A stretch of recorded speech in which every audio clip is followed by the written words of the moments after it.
Hello, everyone. I've rewatched the Star Trek episode The Perfect Mate a number of times, and I've been thinking about sex work as a skilled occupation.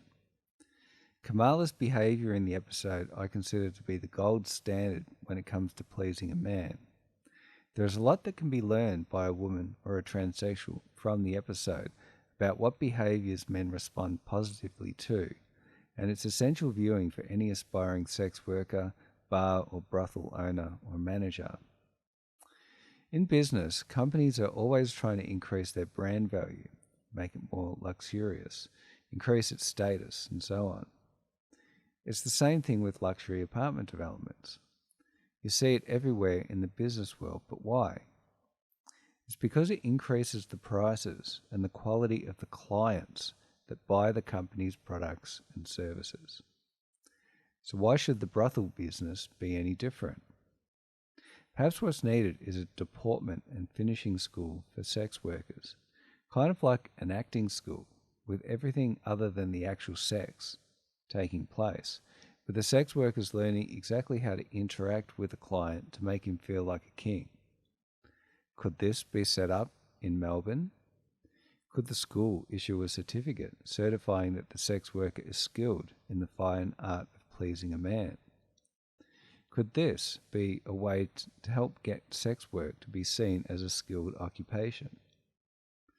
When people think of sex work, they tend to be thinking about the sex itself and not the other activities that take place. I put it to you all that it's the everything else that takes place that is vitally important in pleasing a man, and the sex act is the finality of that. The final act, which gets all the attention, makes it difficult for mainstream society to respect sex workers and to take their work seriously. Mainstream society is not seeing everything that the sex worker is doing and is missing the vital and important pre-sex work that is taking place. In rewatching The Perfect Mate, I made up a list of everything I thought of whilst Kamala acted out her role. I've tried to codify her behaviour so that it can serve as a list which bar and brothel owners can benefit from when training sex workers, or for sex workers to train themselves. Number 1, be physically attractive to beautiful, elegantly dressed with nice makeup, sexually alluring to the point that men will fight over you and certainly won't be able to resist you. Aged between 18 to 35. Great eye contact between herself and her client. A warm, bright smile. Focused on the man's wants, needs, and desires. Empathic, refined, cultured. Treats a man as a man of authority. Looks up to a man. Focused on the needs of the man first, whilst excluding the needs of outsiders.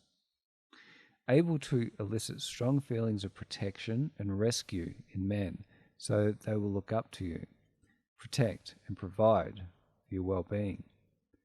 Is able to elicit strong feelings of passion and love in a man. The ability to sense what a client wants, what he needs, what gives him the greatest pleasure, and then to become that for him. To change based on what man she's with. To make the man feel as if he is her perfect partner in life. To use language when in the company of the man, such as, "It is my sole purpose to please you." To elicit feelings of wonder in a man so he wants to get to know her, what makes her tick, why she is who she is. Stare longingly into a man's eyes or hold his stare longer than usual, much longer than a woman usually would. To wear provocative clothing when in the company of a man. To make the man feel like he is a king and a great lover of women. Initiate intimacy with the man, especially if the man is shy or reserved. The face hold and chest hold. To place her hand on the man's face and stare with wonder into his eyes. To place a hand on his chest to make him feel powerful. To establish a closeness and a bond with the man. To leave an awe-inspiring impression on the client's heart and mind in such a way that the client is likely to come back again and again to to re-engage her services, to give clients the impression that she exists and her role is to please him and only him, to be so powerfully feminine that it generates heated discussion in any outsiders. Other women who are not sex workers can see exactly what she's doing and how it affects her clients, and Western women in particular have a problem with her. Greets her clients with warmth, enthusiasm and delight, and welcomes them in to see her. Refined, cultured, gives off an air of sophistication and elegance. Her clients are interested and ask her about her well-being. Is she comfortable? Creates love triangles where the winner is always the client. Mirrors back to the client his care about her well-being, which makes the client feel protective towards her. Engages with her clients in an empathic and warm manner.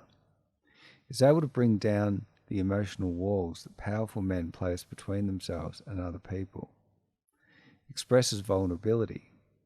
Expresses to the client that what gives her pleasure is when her client is satisfied both emotionally and physically.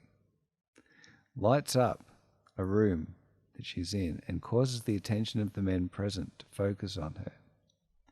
Expresses her desire to want to have a good time. Is able to override a man's logic, reason, and rational mind.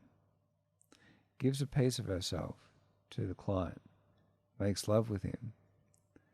Aware and informed on common subjects of interest to men. Topical subjects. Non-threatening subjects.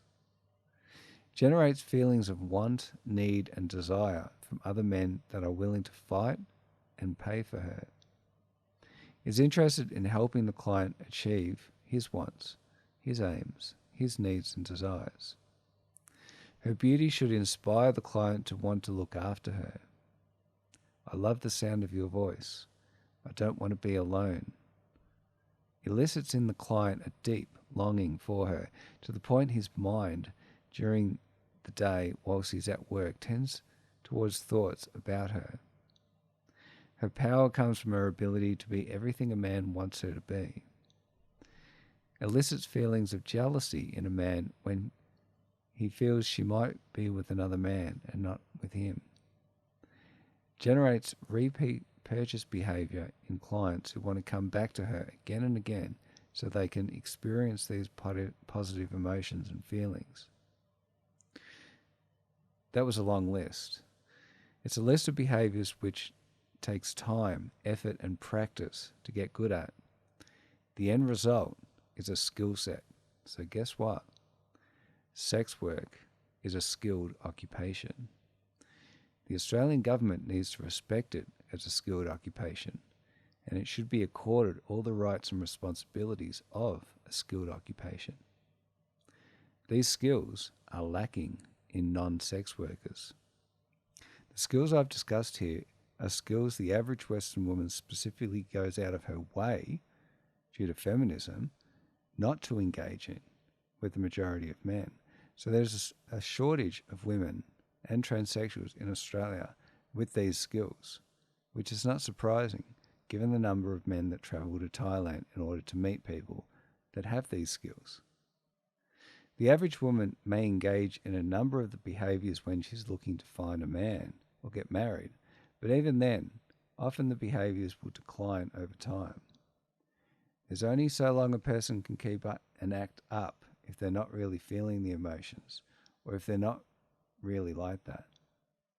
Certainly the experience of the average man whilst out and about in the bars and clubs of Melbourne at night never encounter a woman or a transsexual that behaves the way that Kamala does in the Star Trek episode. If a man does encounter a woman behaving like that, there'll be a lot of male attention on her. Maybe it's time to make some training videos.